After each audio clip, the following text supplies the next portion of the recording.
La vérité, ça fait 2 ans que j'attends de pouvoir tourner cette vidéo où je vais vous parler de ceci, le Meze 99, classique de Meze audio. En vrai, j'en suis super content de ce casque. Quand je vous dis ça fait 2 ans que j'attends, c'est parce que ça fait 2 ans que je le vois en vitrine dans une boutique de son pas loin de chez moi.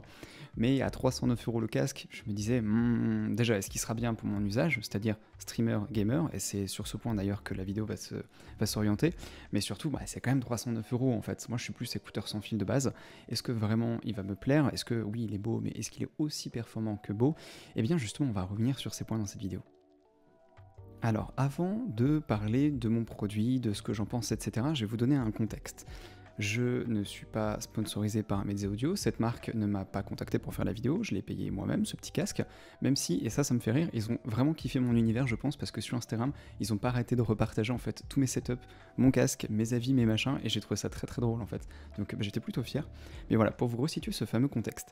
Avant, moi j'utilisais un Beyer Dynamic, le DT 990 Pro, qui est un casque ouvert que vraiment je trouve génial, qui m'a suivi pendant 2 ans.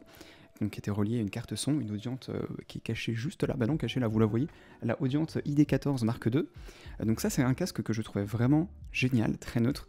Il avait pour moi par contre 2 inconvénients. D'une part un manque de basse énorme, ce qui est normal, je le savais en l'achetant, mais surtout le fait qu'il soit ouvert, moi avec ma tour qui est juste ici, comme je fais beaucoup de gaming et que je préfère avoir des composants au frais, j'active volontairement les ventilateurs un peu plus forts quand je joue, du moins quand je vais faire des longues sessions de jeu. Du coup avec un casque ouvert comme le Beyer Dynamic, c'était parfois un peu gênant d'entendre ce bzzz de ventilateur en permanence. Et je me suis dit, putain, en plus le Meze classique, c'est un casque fermé et tout, j'entendrai moins. Allez, vas-y, j'achète. Et je suis pas déçu. Alors pourquoi est-ce que je vous donne ce contexte? Eh bien pour un point extrêmement important, c'est que, comme tout le monde, et comme vous d'ailleurs, si vous êtes en train de regarder cette vidéo, je me suis pas mal renseigné sur ce casque avant de l'acheter. Et souvent, j'entendais des commentaires qui étaient très contradictoires. Certains disaient que le casque avait une neutralité sonore qui était parfaite, d'autres qui disaient que le casque était un casque de basseux. Alors moi c'est un terme que je connaissais pas spécialement avant de commencer à me renseigner vis-à-vis de tout ça, mais en fait c'est vrai que ce qui surprend, enfin du moins ce qui moi m'a surpris quand j'ai mis le casque au début, c'est que les basses étaient vraiment prononcées, alors que beaucoup disaient que non, les basses étaient en fait parfaites. Je pense que ce problème, entre guillemets, vient surtout de qu'est-ce que vous aviez sur les oreilles avant. Moi j'ai un casque, ce Beyer Dynamic, qui est vraiment parfait en son, j'ai vraiment aucun reproche à lui faire. Mais il n'a aucune basse. Donc quand vous passez d'un casque ou d'une paire d'écouteurs qui n'a pas du tout de basse à un casque qui en a de bonnes, pas trop, de bonnes, et bien effectivement cette différence va surprendre et va vous faire dire putain mais le casque c'est trop abusé en fait. Et non, vraiment, ne restez pas sur cette mauvaise impression, gardez le casque même si vous l'avez acheté en ligne, gardez-le vraiment une période un peu longue pour vraiment le tester dans différentes configurations. Et avant d'aller plus loin, je vais d'ailleurs vous montrer, regardez, la fameuse page produit avec les finitions du casque que moi je possède, c'est-à-dire noyer et or, parce qu'il existe également en noyer et argent, qui est très joli, mais j'ai quand même préféré cette petite touche dorée que je trouve vraiment cool. Faut savoir aussi que chaque casque est unique au niveau du revêtement en bois, et ça je trouve ça plutôt cool. Ce que je vous recommande, et c'est ce que moi j'ai fait, c'est que, comme je vous le disais au début de cette vidéo, alors attendez, je vais repasser en grand, hop. Moi je suis pas un streamer professionnel, je stream régulièrement, j'ai dû streamer genre 200 heures là sur Twitch en quelques mois, quand même, mais je suis pas un streamer professionnel. Par contre je joue pas mal en ligne, notamment à Apex Legends, qui est un Battle Royale, mais j'aime aussi jouer à Rainbow Six Siege et à Battlefield, donc des jeux qui sont plutôt de type FPS, même si j'aime bien Age of Empires aussi, Age of Empires 4 qui m'a déjà bouffé beaucoup trop d'heures de ma vie. Mais du coup moi c'est pas un casque que je vais acheter pour écouter uniquement de la musique. Moi j'ai besoin d'une polyvalence, j'ai besoin d'un casque qui soit agréable à porter, qui ne fasse pas mal à la tête, qui même avec des lunettes soit efficace, qui soit pas gigantesque, qui ne glisse pas quand je fais des mouvements, mais qui soit très bon dans les jeux en ligne et dans différents types de jeux. Alors, ce que j'ai fait, et je crois que je dois être le seul mec qui ait fait ça dans la boutique vu la tête que le mec a fait quand je suis rentré, je suis venu en fait avec mon téléphone et j'ai acheté exprès, parce que moi j'ai un iPhone, et j'avais acheté exprès l'adaptateur Lightning Jack pour tester ce casque dans le magasin. Et ce que j'ai fait, c'est donc que je me suis mis de côté des vidéos de gameplay d'Apex Legends, j'ai branché le casque de démo et j'ai écouté en fait des vidéos de gameplay, des vidéos de trailers de saison, des vidéos de Battlefield, des vidéos de Rainbow Six. Pourquoi? Parce que je voulais savoir qu'est-ce que ça faisait d'entendre le bruit de détonation, d'explosion, de fusillade, de tir, de bruit de micro, etc. Dans ce casque. Et ma copine en est témoin, j'étais un gamin à Noël, j'ai écouté les 20 premières secondes et j'étais en mode oh, c'est trop bien. Non, vraiment, c'est trop bien. Le casque à une qualité, j'ai entendu des sons que je n'ai jamais entendus dans des morceaux que j'ai poncés, que j'ai écoutés des centaines d'heures. Et ben il y a des petits morceaux, des petits moments, des respirations, des trucs, des instrus que je n'avais jamais entendus. Et j'en étais le premier surpris en fait, parce que avant moi j'utilisais des AirPods Pro, que j'utilise toujours d'ailleurs, et que j'aime énormément parce que ils ont ce côté très discret. En plus, j'ai les cheveux longs, donc quand je les mets on les voit pas. Ils ont cette fonction de réduction du bruit qui est géniale dans les transports en commun. Et ça m'évite d'avoir un gros casque sur les oreilles justement quand je suis dans des galeries commerçantes, galeries marchandes, dans la rue, dans les transports, etc. Donc c'est vrai que essentiellement j'utilise des AirPods Pro au quotidien, mais quand je suis sur l'ordinateur ou quand je suis chez moi, c'est uniquement ce Meze Audio Classics 99 que je vais utiliser. Alors, on va repasser un peu d'ailleurs sur la page produit. Alors comme vous le voyez sur ces gros plans avec les petites finitions en bois, c'est un casque qui est vraiment, mais vraiment superbe, très dur à trouver par contre. J'ai mis à peu près 2 mois à le trouver une fois que je me suis dit vas-y j'achète. Il est en rupture de stock absolument partout et c'est une catastrophe. Ce qui me faisait un peu peur, c'est justement qu'il n'y a pas de parties qui sont amovibles. Vous savez, des fois quand on va acheter un casque gaming, on va avoir les oreillettes qui pourront descendre avec des crans. Et bien que ce casque on ne peut pas. Il y a juste le petit arceau qui est ici, comme vous voyez à gauche de l'image là, qui va se déplacer. Mais malgré tout, le casque il est quand même super agréable et extrêmement léger. Il est plus léger que mon Beyer Dynamic. Et j'étais vraiment surpris, puisque c'est déjà un casque qui n'est pas lourd du tout. Il faut à peu près d'ailleurs 45 jours pour fabriquer justement, enfin pour le travail du bois, et je trouve ça vraiment génial. Au niveau du packaging, on aura donc un étui assez épais, une petite pochette pour ranger les différents câbles et accessoires, et on aura 2 types de câbles. On aura donc un câble, vous voyez, qui va de gauche à droite. Attendez, je vais vous remettre en grand.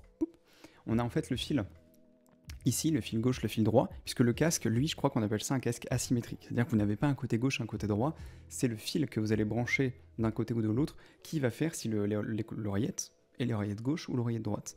Et donc justement, avec le packaging, vous avez un câble qui va faire à peu près 3 mètres et un autre câble qui va faire 1,20 m, qui sera plus utilisé pour du quotidien.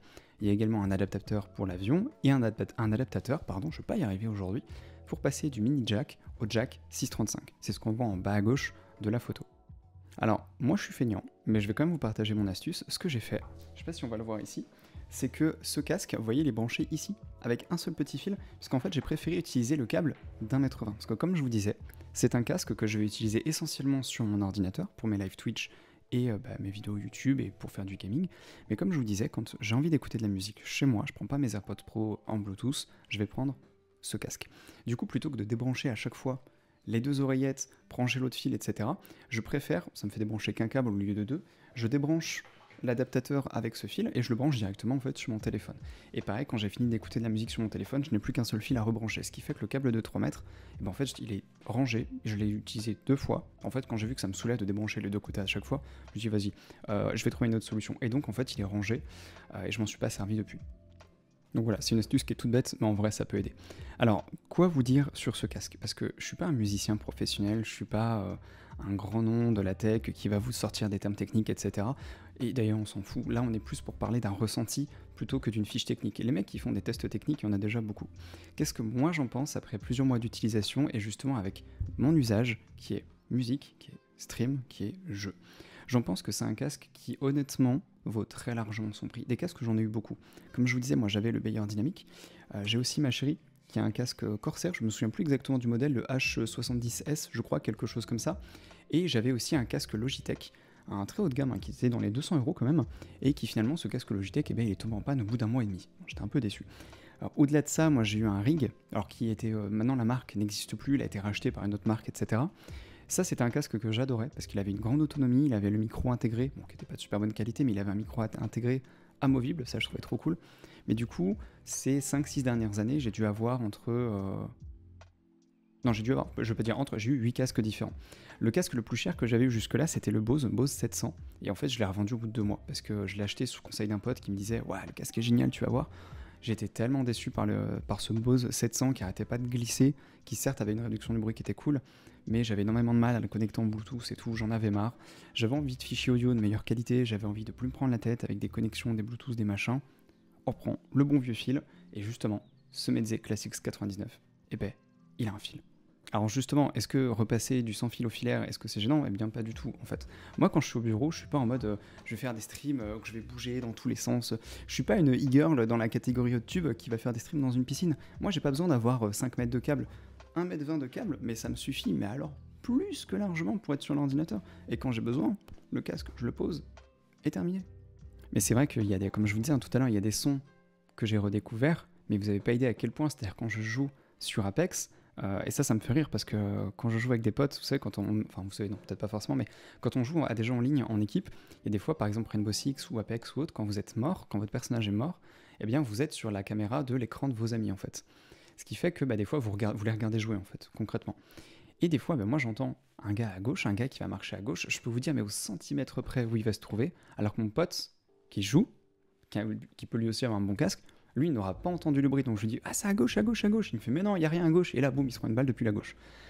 Voilà, ce qui est extrêmement frustrant parce qu'on a l'impression d'avoir un wallock énorme avec ce casque, puisqu'en fait vous entendez absolument tout, et ce qui est très intéressant, c'est que ce n'est pas un casque qui est vendu comme étant un casque gaming, vous savez, avec une spécialisation, avec un 5 points, un 7 points, un 9 points, enfin maintenant ils nous sortent des trucs sur des casques de fous furieux.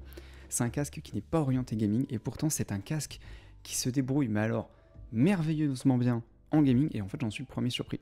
Donc même si vous faites des jeux compétitifs, même si vous avez fait des jeux où vous avez besoin d'une grande précision, d'une grande exactitude dans l'orientation des bruits, eh bien ce casque sera absolument parfait. Le problème que j'avais, alors non, je prends le casque, mais non, mais c'est pas avec le bailleur dynamique. Le problème que j'avais aussi avec mon casque Logitech, ce qui était un casque fermé lui aussi, c'est qu'il me donnait extrêmement chaud à la tête. Un live Twitch, j'avais déjà tenté avec, donc 2-3 heures de live, je transpirais. Franchement, quand j'ai enlevé le casque, j'avais les oreilles qui étaient trempées, j'en avais marre, etc. J'avais un peu peur d'avoir le même problème avec celui-ci, et pas du tout. Je suis hyper content, c'est-à-dire que le casque, je peux faire un live pendant 3 ou 4 heures avec, j'ai pas chaud. J'ai pas chaud, je vais pas transpirer, je vais pas être mal à l'aise, il va pas me faire mal à la tête. Vraiment, oui, c'est 309 € pour un casque, mais très franchement, ça vaut le coup. Alors quoi vous dire de plus, en fait, puisque c'est vrai que cette vidéo, pas besoin qu'elle dure une demi-heure pour dire qu'un casque qui est bon est bon. J'ai rarement vu en fait d'avis négatifs sur ce casque, il peut y en avoir. Aucun produit n'est parfait, dans le sens où, pour qu'un produit soit parfait, il faut qu'il corresponde aux attentes de l'acheteur. Moi j'avais juste un peu peur, comme je vous disais à propos des basses, puisqu'il y a des gens qui disaient qu'il y en avait beaucoup, d'autres qui en avaient pas assez, d'autres qu'en fait il était parfait.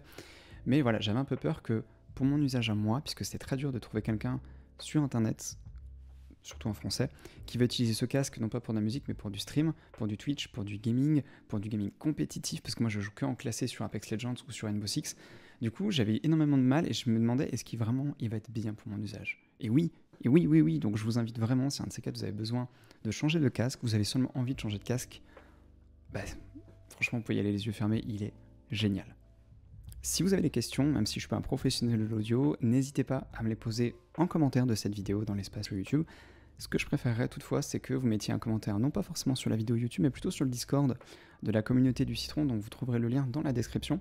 Pourquoi ? Parce qu'il y a pas mal de commentaires sur YouTube qui passent à la trappe dans les notifications, et malheureusement, je ne peux pas vous répondre dans ces cas-là. Sur le Discord, moi j'y suis actif, je passe 15 fois par jour dessus. Au moins, tout le monde a une réponse, on peut s'échanger des liens, des photos, on n'a pas la censure automatique de YouTube qui va masquer des commentaires qui vont croire que c'est du spam.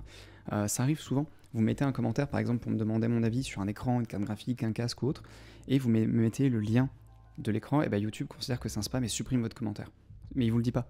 Donc pour vous, vous avez mis un commentaire, mais vous le voyez pas, donc vous pensez que c'est moi qui l'ai supprimé, ou alors que c'est moi qui vous ghost et qui ne veut pas vous répondre. Ce qui est un peu compliqué parce que des fois je vais me prendre des menaces ou des critiques ou des insultes en temps, t'es chiant, tu supprimes les commentaires, tu prends pas soin de ta commu, etc. Je pense que c'est pas soin de toi. Mec, je savais même pas que t'avais mis un commentaire, c'est YouTube qui l'a supprimé sans que je le sache. Donc si vous avez des questions, si vous avez des besoins, n'hésitez pas à passer sur le Discord. Je vous accueillerai avec plaisir dessus. Et sur ce, écoutez, moi je vous dis à très bientôt du coup. Salut tout le monde.